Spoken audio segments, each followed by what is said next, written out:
Well, I did it again. I'm dropping on the day of the roster update. Now, on the positive side, it's coming out a day early. Not as positive for me when I'm planning to drop on Thursday, thinking that's a day ahead. So I got behind yet again, and here we are. But again, I'm not going to leave y'all empty-handed. We're going to go through, really just going to focus on golds. Golds going, staying within gold that are our next diamonds, and then a handful of diamonds. So let's just get into it. There is still some investment room with some of these players here, so let's just get started. First things first, I want to kind of give out a warning. And it is with a player who's actually had some diamond upside this year, but now might be having that put in peril, and that's Christian Javier. He might go back to reliever. I almost said relief pitcher, and then I went reliever, and I said reliever. And if he does, he's going to lose like 4 or 5 points. Just going SP to RP, that costs you points. Now, with JV on the IL, they might spare him, and they should, by the way, because he's in the rotation right now, so hopefully they don't. But if they do and you're holding, you might want to get out now, see what happens. It's a really tough one, because before the JV injury, I thought for sure Javier would be put back to RP, but now with the JV injury, they might just leave him. But eventually he'll go back to RP if he's not starting, so you have to be careful if you're holding shares for Christian Javier to go diamond. Now, let's get into some of the new diamonds of the week. Let's go out to Atlanta. And we're going back to the Spencer Strider. There's just no way I'm not. You guys know that I was on this last time, didn't come through. If he misses this time, I might have to retire. I'm barely kidding, because I don't know what's going on if he misses this time. In fact, I got him for an 86. It might even be an 87. Now that I'm seeing plus 9s, puts him up to 88 with Inside Edge. I think he could maybe go 87. You see that I'm stocked. I got 55. That's pretty big for me right now. I haven't been as heavily investing this year because I've been playing a lot of OOTP. But I'm in. This is my big one. This is what could really set me up to kind of get to the next level with my collection right now. Let's stay on this team and go with another diamond. This one's pretty easy too. Michael Harris.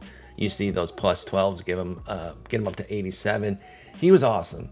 He blasted righties and lefties. It was only 10 plate appearances against lefties, so they're not going to go nuts for the 1125 OPS, but they'll give a little love there. 1075 OPS against righties. Again, there's no world these Braves don't go diamond, right? I will just be floored and really be questioning myself on how well I know these upgrades if they don't get it. I'm not even kidding on that. I'm not trying to be dramatic or anything, but I've had kind of a crisis of confidence with some of these recent updates where I'm like, it's so different than what I'm looking at. I don't know what's going on. So again, if Harris and Strider miss, then I'm washed as hell. Let's stay in the East here and talk about JT Realmuto. This one feels like another kind of slam dunk.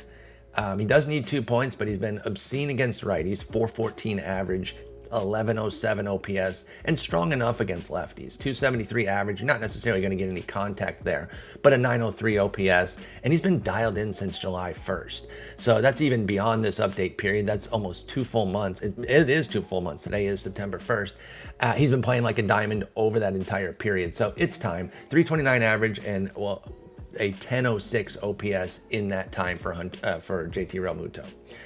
Now, my big putting it on the table type of diamond this week is Hunter Renfroe. Now, I don't know if this one's necessarily going to come through, but I really do think it should. He's 1 point away, as you can see, and the big part of that is premium power with the elite defense, decent enough speed, and it sets him up right there. Now, he hit 375 versus lefties and 321 versus righties this period after hitting 249 on the season. You still have to acknowledge that he's not a 300 hitter, but this period he did. And a couple sprinkles on contact versus right and contact versus lefty has got to get us there, right? I really think he's a good candidate. The one thing I do worry about is because they've been pretty tough and because, the entry into the diamond tier is a little bit more stern, as it should be, right? So if they're negative in something, then they got to kind of look at that and say, okay, we'll give him the upgrades that he deserves here, but we're going to kind of knock him for this. His power was out a little bit. Let me get the exact numbers. I did not write them down. His power was down a little bit this period. And I do have at least a little bit of concern that that they might hammer him for that. I hope not, but I mean, we've seen some of the things that they've done, and I think they've been harsh on certain things this year, maybe a little bit too much. that compared to what we've expected. But let's see. Let's go August 17th to August 30th. That's the update period that we're observing.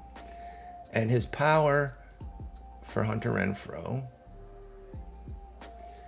Oh, no, actually, no, it was fine. Never mind. It was fine. I might have been thinking about somebody else. 250 ISO against lefties, 290 against righties. There's nothing wrong with that. ISO is slugging minus batting average. Takes out your singles, basically. Anything over 200 is solid power. Anything over like 225 is start to be pretty good power. 250 plus is like big time power. So 250 against lefties, 290 against righties. He's still keeping his premium power. I don't know who I'm confusing him with. There was maybe one other player that we were talking about in the Discord who had a little bit of a power outage that we were saying, hey, be careful because of that. I thought it was Renfroe. But I don't. It isn't based on the numbers that I'm seeing. So I like Renfroe to go diamond here. You can see I got 24 in him. I kind of need it. Now let me be clear. Just because I need it and I'm invested, that's not why I'm predicting it. And that will never be the case. I'm never going to be like, oh, I want something to come through, so I'm just going to say it's going to happen. There always has to be data to back up what I'm doing. But he's 1 point away. Had a big batting average, which is his biggest issue. I don't see how he doesn't get it, but we'll see. And then Zach Gallen is our last diamond here. Zach Gallen's been on fire, having a wonderful season. He beat all of his season marks on the big three this period, meaning his K9, Hit 9, and BB9 were all better this period than his season totals. 12.2 K, 2.0 walks, 4.7 hits per 9 in 13 in the third innings. If for some reason he doesn't get it, if he gets 84'd, I'm still holding for diamond here. He's been excellent. He'll have a whole month to still bring this one home, but I really like Zach Gallen. I would be surprised if he doesn't get it. That is 5 diamonds, but I have a pretty high confidence level in all 5. I'm uber confident in the Braves, Spencer Strider, Michael Harris. I'm quite confident in JT Realmuto, quite confident in Hunter Renfroe, and I'm quite confident in Zach Gallen. So we'll see how those 5 come through. Let's talk about some 84s here. We got a bunch of them to get into. Let's actually stay out west and jump to Julio Urias. The problem is he's still not necessarily attacking the Ks in a huge way. He did go with a K spike this period. 10.2 in August is good, especially for a 58, but it's not going to send him sky high. So I don't know if the 2 points are here because that 4-walk game against Miami of all teams might cost him. I don't think it should. I feel like he's another guy who's been pitching like a diamond for a while, but I'm playing it a bit more cautiously because I've been wrong on things that I thought, hey, this is kind of an easy push here, and then they've come in really tight on certain things. So playing it a bit more cautiously, I don't think Urias gets there. I got him for an 84. Another guy going back to Milwaukee, I don't think B. Woody's going to get there either, y'all. He did beat all of his season marks this period, similar to Gallen, 11.6 K, 2.3 walk, 6.2 hit in 11 2/3. But they've been pretty tough on him since coming back from the IL. I feel like he's been diamond Brandon Woodruff since then. And I'm not saying you should ignore what he did before that, but when somebody's been at a certain level, they have a period down below that level that is kind of uncharacteristic. There's an injury, they come back, and then they get back to that level. I feel like then you focus less on the part before that, and now that they're back at their level, you say, okay, he's back. He is who he is. So I don't know. That's kind of where I'm at with Brandon Woodruff. I'm surprised he's not already diamond, but I've only got him 84 here because again, being a little bit cautious with it. Let's go out to Seattle. We've got lots to talk about in Seattle. First things first, bad news. I don't think Luis Castillo gets it. Similar to Urias, there's one game that's going to cost him. He gave up 8 hits against Oakland, just a bunch of singles, but I think it's going to cost him here and keep him at 84. I think he's going to get nooched, maybe a little upgrade on the Ks or walks, but then a downgrade on the hits. So hold your Luis Castillo shares, but I don't think they're cashing this week. Paul Sewald, I also think is going to get nooched. It wasn't a bad period for him, but I just don't think it was enough to get diamond yet, and you have to be next level to get diamond. On the positive side, Robbie Ray is coming into the mix to where he's going to be right on the cusp of diamond. I've got him getting +2 to 84, just 4 walks in his last 3, If he can avoid those 3+ walk games that he has every once in a while, he's going to go diamond again. He's third in K rate over the last 2 months as well. Like, he's back. He's been pitching like a diamond. He started off pretty slow in Seattle, but he's been that ace caliber pitcher for a lot of the summer, and I think it's going to result in a return to diamond soon. Not this week, but soon. Sticking in the AL, got a couple in the East here. First, we will go George Springer, who's back and just tearing the cover off the ball. I think, let's see here, 432 average and an 1109 OPS since returning. Obviously, that's going to get some nice love, puts him at an 84, I think, and it'll be like, hey, another 2 weeks of high quality will bring him back to diamond, because he's been a diamond multiple times before over his career. I think they just want to see maybe a little bit more, and then they'll get him there. Going to the Rays, Jason Adam is right on the cusp. I've got him going to 84 as well. His K-spike should yield +1. He's been 17th in walk rate amongst relievers this year. So that's better than a 66. There is a world where he gets diamond this period, but again, just to reiterate, I've been playing it a bit more cautiously because they have been, so I don't think he quite gets there. So I'm going with an 84 prediction. Obviously, if you like him, you got to get in now because, I mean, look where the price is. I mean, I'll even rip a few. Well, I don't have any money. Never mind. I have no stubs, so I was going to say I'll rip a few off the top, but you got to have some stubs for that. So yeah, those are the 84s. Let's talk about some 83s here. First one is one of my best body comp in the game, and that's Tristan McKenzie, 6'5", 165. That's literally my frame. So I get to see what I'd look like out there. There's one major difference between us, but other than that, the body is dead even. I've got him getting +2. He's been 23rd in K9 since June 27th, but 15th in strikeout rate. Oh, I see what I'm saying. So I like to use strikeout rate. It's a better stat than K9, but they use K9, so we have to go off of it. The reason K percentage is better is because it uses your batters faced as the denominator instead of innings pitched, because there is a way where, you know, these high walk guys or these guys that give up a bunch of hits but still get strikeouts, they can kind of inflate their K9 while their K percentage will be much less or a lower tier, I should say. So in this example, McKenzie goes the other way.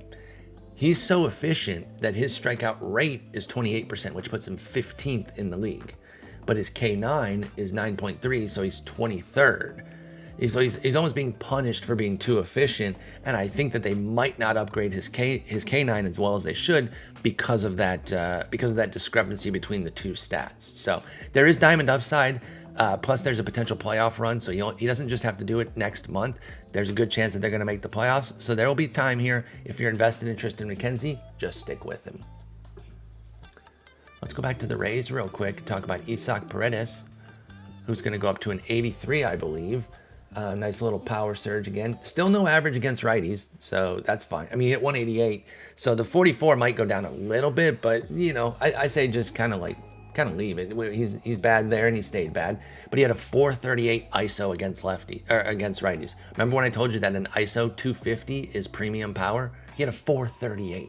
So he was tearing the absolute cover off the ball against righties. And he absolutely decimated lefties this period. 385 average, 538 ISO. So I see 2 points up to an 83, maybe 3 up to an 84. He's not going to get diamond just yet, but it should be a nice little boost for Isaac Paredes. Let's go out to Texas and talk about a couple of their guys who've been interesting and now putting themselves at the doorstep of diamond. Nathaniel Lowe's had a really, really interesting season. He continues to just absolutely eat against lefties. You see here, he's a lefty hitter who just kills them, and he's got a big inside edge against them today. 563 average and a 1526 OPS against them this period, while hitting 290 with a 1075 against righties. So he is helping himself against righties while just continuing to absolutely decimate lefties. Nathaniel Lowe has had an awesome season. Remember when Corey Seager was struggling at the beginning of the year? Doesn't seem like it now. Same with Marcus Semien, by the way. They both turned their seasons around big time. But I got Seager just a +1 right now. Average surge against righties, 296, and lefties with a 400 this period. That should set him up for diamond. He's hitting 294 in his last 60 games. So I do think there's some contact love coming. I don't think it's worth 3 points. I'm thinking 1, maybe 2, but then boom, knocking on the door for diamond. And he'll have to do it next month, of course, because Texas isn't going to the playoffs. But we know Corey Seager can really pop off. And then I'm going to leave you with a couple of 82s here. First off, Alex Bregman is only an 82 right now, but he is cooking. And you can see I invested a bunch in him because he's going to have the playoffs as well. He told my friend Enos Ayers back, I forget the exact day, and I should have brought up the tweet, but it was sometime in July. He's like, yo, I'm healthy and I'm ready to go. It's, watch for the fireworks. Actually, I can probably find it because Eno lives out in the Bay Area, and they were at Oakland on July 8th, 9th, and 10th. So I'm going to start with that series, the July 8th game, and go from there for Bregman. It was that series they told him, my wrist feels finally 100%. I'm ready to take off. And boy, has he. His last 200 plate appearances since that time, he's hitting 312, 390, 584 with 10 homers. That would extrapolate to a 34 home run season for Alex Bregman. So the power's back. He feels healthy. He's been absolutely cooking. I think he gets a nice boost here up to 82, maybe 83. It's going to set up a diamond run, and I'm invested. I'm going to take gains from today and continue to invest in Bregman. This is my big payoff here. I think he's going to have a great September and hopefully a big playoff and get to diamond for us. And then the last one is James Karinchak. He's back, y'all. The Gronk of baseball is back. He's only reinforcing his strengths right now with a 16.9 K and a 1.7 hit 9, but there's room to grow on both. And I think they need to push these up into the 110s for both of them, the low 110s. He did worsen his weakness, though, 6.8 BB9. Probably got to go lower than 32. So it's not going to be a massive gain here overall. I think 2 points, but there could be another return to diamond. And if Karinchak can just find like a nice 3-week period of not walking the entire yard, it would be huge. But hey, he's killing it. He's unhittable. He's striking everybody out. He's back, and I think he's going to at least get himself to 82, kind of set up that potential for diamond. I would not go crazy investing in him because he is such a volatile profile, but he is fun to watch when he's beasting because he talks a bunch of trash, and he's backing it up right now. So that's going to be it. I just wanted to do the gold tier here. I needed the extra day, and I didn't have it, and I didn't know it was going to be on Thursday until Wednesday, until yesterday, and I was like, well, it's too late to plan everything because I'd already had everything set out for what I was going to do with my stream, my article, podcast, and all that. So I apologize. And listen, this is not my first apology about this year. I just haven't been as dialed in with everything on MLB The Show. It's not an anti-MLB The Show thing. It's really a pro OOTP thing. I play out in the park baseball. I'm freaking obsessed with that game. And that's where most of my time's been going. So, that has kind of left short shrift to the investments, and I sincerely apologize for that. I'm going to set y'all up with a big playoff preview. I'm going to go through all the teams, all the guys that are in gold and silver that are like interesting, worth investing in, who could have big playoffs. Maybe find a key bronze for each team that could maybe jump 2 levels if they have a crazy playoff. Set you up with something like that. I'm going to do the roster review today on Twitch, twitch.tv/Spore when it comes live. And we're still going to finish strong here, but I know it's not been my best year with the investments. I still firmly believe in everything I've just given you here. It's not like I'm mailing in the work when I do it. It's a matter of having the time to do it all and get the full lists out. And that's where I've been really falling. But rest assured, when I do it, I'm not half-assing it. I'm still 50 tabs open, investigating all these players. I still love doing it. It's just become a matter of time. So thank you all so much for watching. Come out for the update today. If not, if you watch on YouTube, I'll have the update out by Friday afternoon. Peace.